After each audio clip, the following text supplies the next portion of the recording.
Hello and welcome to New Wave Global. I'm really delighted and honored that Dr. Ayesha Ray, who's an associate professor at King's College, Pennsylvania in the US, has joined me this evening to discuss the recent visit of Indian Prime Minister Narendra Modi to the United States.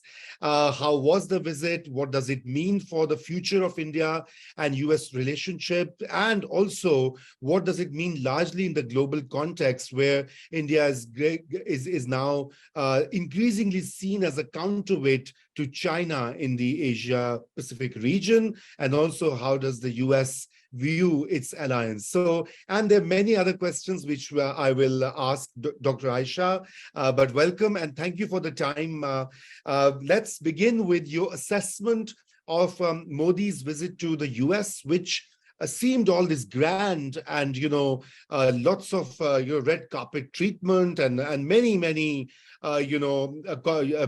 agreements signed and future economic and technological cooperation, was also a highlight of this visit.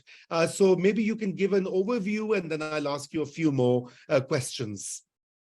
Sure. So, there was obviously a lot of fanfare with this visit. I think it was coming on the heels of American worries about India's ambivalence on the Ukraine issue, with the Russian invasion of Ukraine, which we can go back to later.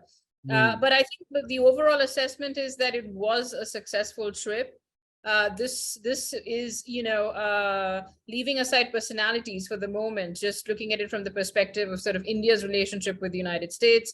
This was just another important milestone in forging a deeper strategic relationship with the United States, which India has frankly been building for over 2 decades now, right? And so yes. I think the big highlight of this visit was the as you pointed out correctly, the technological agreements and more importantly, the defense agreement about the sale of the 31 Predator drones to India. I think that was the biggest highlight of the visit. And of course, the sort of the larger diaspora, and the United States trying to kind of include the Indian diaspora and engage with it more broadly over a variety of different issues. There has been some controversy over the sale of the Predator drones, as I was reading, because I believe that they might be selling it at a higher price, 4 times the price, which may not be a great deal. But again, that's a different question. But I think overall, again, I would see this as just one more step in the decades-long sort of relationship that the India is trying to build with the United States. Yeah, right. Exactly. Thank you, Dr. Ray. But, I also want to, specifically ask you, with this defense cooperation increasing and the transfer of technology, investment in India, because India is seen as a large market. And obviously, that is something very important for the US-based corporations and companies. But I do want to ask you, is the US doing all of this, which a lot of people in Pakistan, where I come from, think this is to oppose China and create this whole bloc and push India as a counterweight to China? How far is that view accurate in your from your side? Right. So I think there are 2 ways to look at this. So one perspective is that this is a continuation, right, in the relationship that India has already forged with the United States, right? So it's completely independent, and India, of course, has this, it seems to be that it's going to go wherever its interests lie, whether it's with Russia or with the United States. It's going to pursue whatever it thinks is in its best interest, right? And so that's one perspective where this is just a continuation. But from the US perspective, the second, the angle is that yes, with the newly created Quad alliance, right? India is being seen as an important player in the Indo-Pacific. We see the United States also sort of, really putting in a lot of resources in Indo-PACOM and on the Pacific Command and hoping that India is going to be a bit of a bulwark against, China. Now, if you have, seen sort of the current prime minister's position, India's position, and India's already had these border confrontations with China, since Yeah. 2017, Galwan, and all these other places. But we really haven't seen any sort of serious, response from the Indian side. And I'm not saying a military response, but even sort of a strong set of words, statements from the Indian leadership to China. So we keep seeing this back and forth that goes on between China and India, right?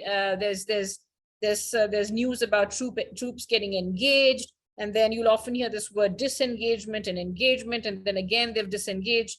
But we don't hear anything from the Indian Prime Minister. In fact, the Indian Prime Minister, is notorious for having said at one point that there was no Chinese incursion when actually there had been a Chinese incursion, right? Yes.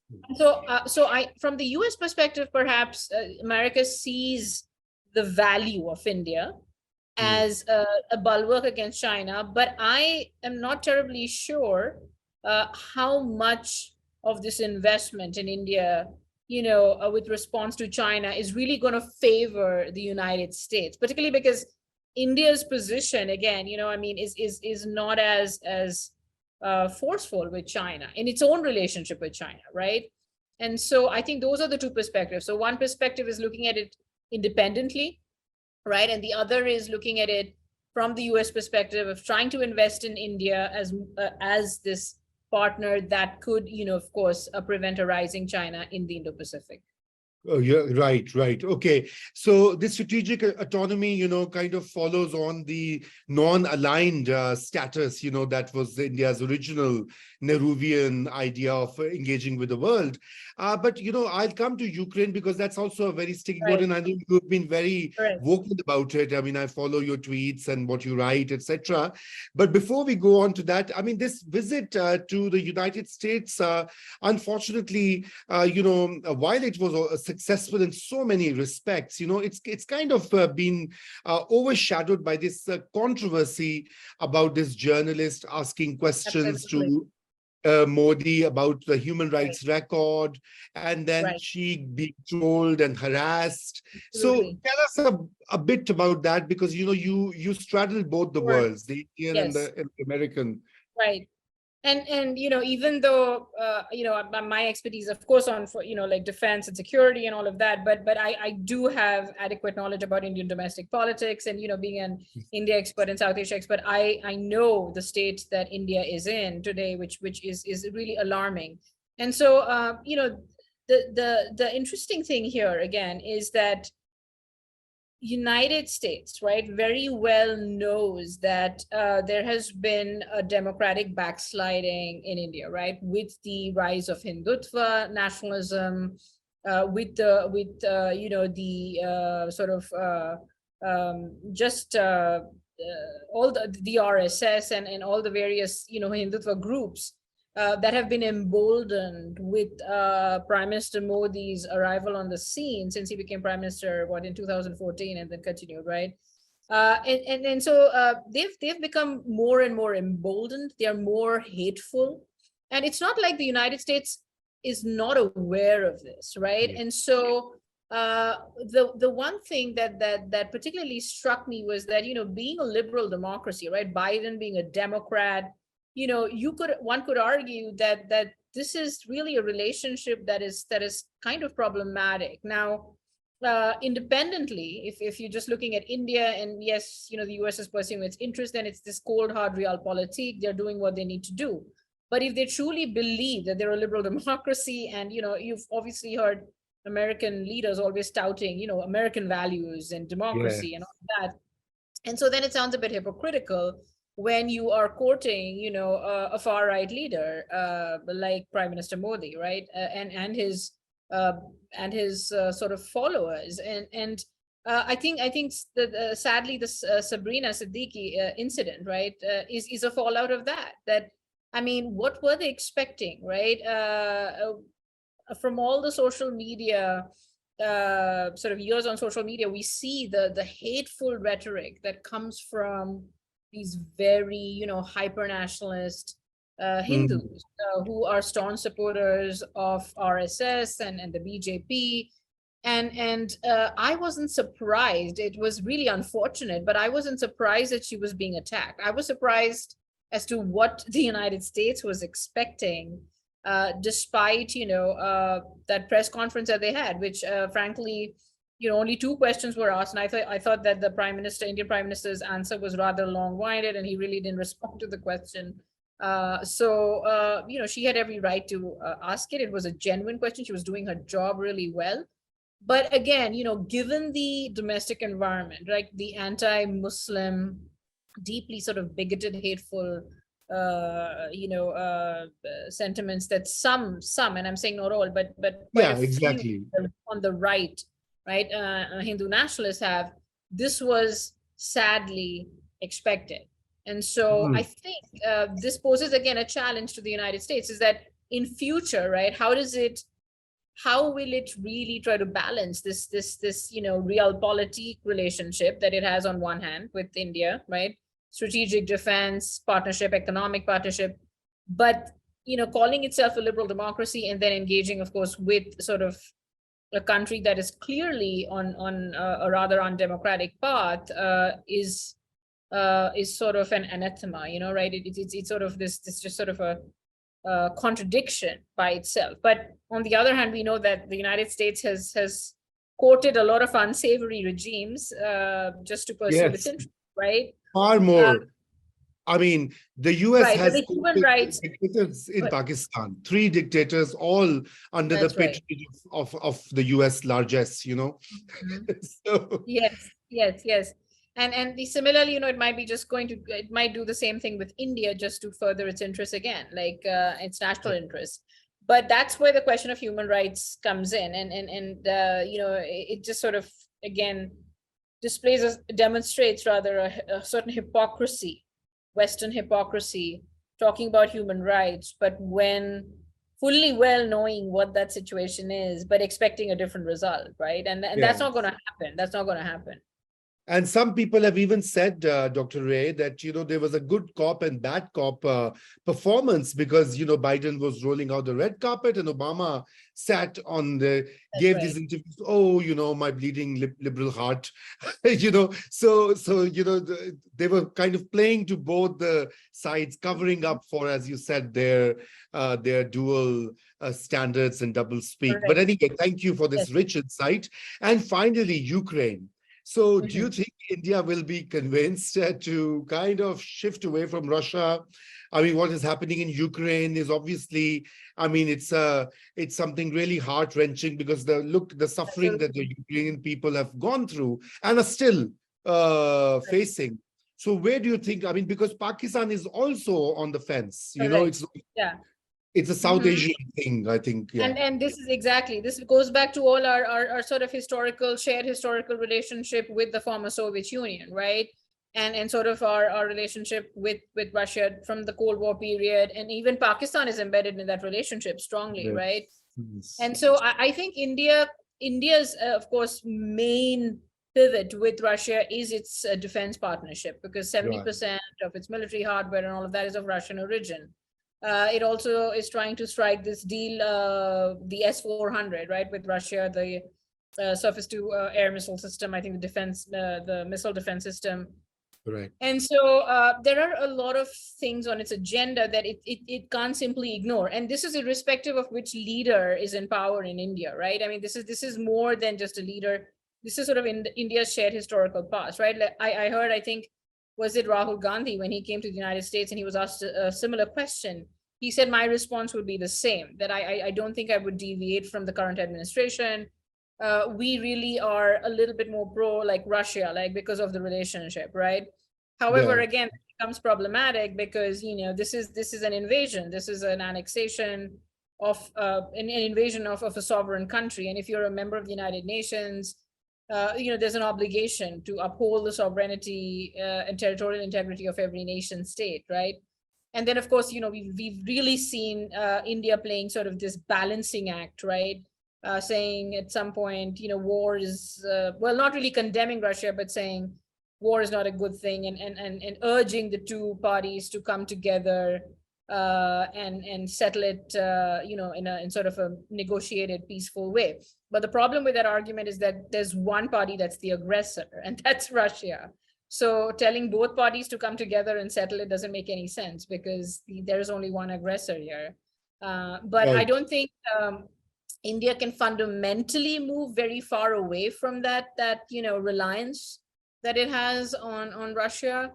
It could perhaps be a little more vocal, but as we've seen in the UN with all the resolutions, and that it's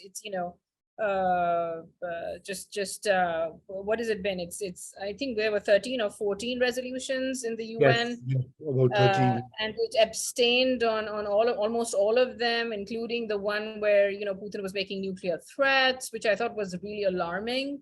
Yes. Because that's something very independent of India's relationship with Russia, right? But I think it was worried that coming across too anti-Russia might affect its again strategic partnership and its defense partnership with Russia. Yeah, so it's primarily the defense relationship. That's right. Which That's I just want people to sort of, if they need to understand the basics. And now I hear that the oil, that it's importing all this crude oil, which is from Russia at a discounted rates, which it hasn't done. I mean, earlier it was just 3%, and now I believe it's much more. It's 3 to 4 times the amount, which I think is a little alarming, to be honest. It is, and let me tell you that the Pakistan has also started crude oil and liquid petroleum gas there. I mean, LNG. They want to get onto that. So I guess it's the energy politics is the dynamics. And I think it's a very interesting dynamic from, as South Asians, right? Whether Indians or Pakistanis. I think one of the things that binds us, and this is together, is this sort of skepticism about the West, right? That the West has these, double standards, which of course, truly, sometimes it does have those double standards. But, there are good things about the Western liberal democracies, of course. However, again, historically, we as in South Asians, we have always been more pro-Russia, right? And this goes back to, again, our skepticism with the West. Not wanting to be called, like a Western stooge or being part of that group. But then, are you a Russian stooge? Then I don't know. But exactly. So I think that skepticism comes from sort of our historical past, of not really trusting the United States or even, the Great Britain and other European countries. So. Yes. So before I let you go, just a quick comment on this shifting multipolar world, with these new alliances growing, new old ones, fading out. So where do you see in the next, the world, or, in terms of security alliances and blocks, let's say in the next 5 to 10 years, do you see a major shift, or you think the current arrangement world order as it is, it's going to continue with a minor tweaks here and there? I know No, that's a great question. That's a great question, and it requires a lot of thought. Yes. We can do follow-up as well, but maybe what is your sort of quick idea? I think the current multipolar world will remain. I do think there will be certain challenges to the United States, right? The US is not a hegemon anymore, for sure, because China is definitely right up there, Russia, I would say, maybe, as we see this war unfolding, and as we've seen with the whole Wagner crisis and all of that Russia perhaps is going to decline, is not going to be, it's not that powerful. I would say it's an autocracy, right? So in that sense, the US will maintain perhaps its sort of dominance. I wouldn't call it a hegemon because it has China to compete with. India is definitely a rising power, in the region. And there are also these very, these sort of pacts, like, or the regional organizations like, ASEAN, or even if you think about like the G20s and the G8s and, these other summits, where a lot of these sort of negotiations between countries play out. So I do think there'll be various centers of power, right? It'll be more diffuse, but there will be there will be competition. There will be competition that the United States will have to face. It's not going to be just a simple dominance, like a global order that it only controls, right? And that's at least that's the way I see it right now. Of course, it could shift.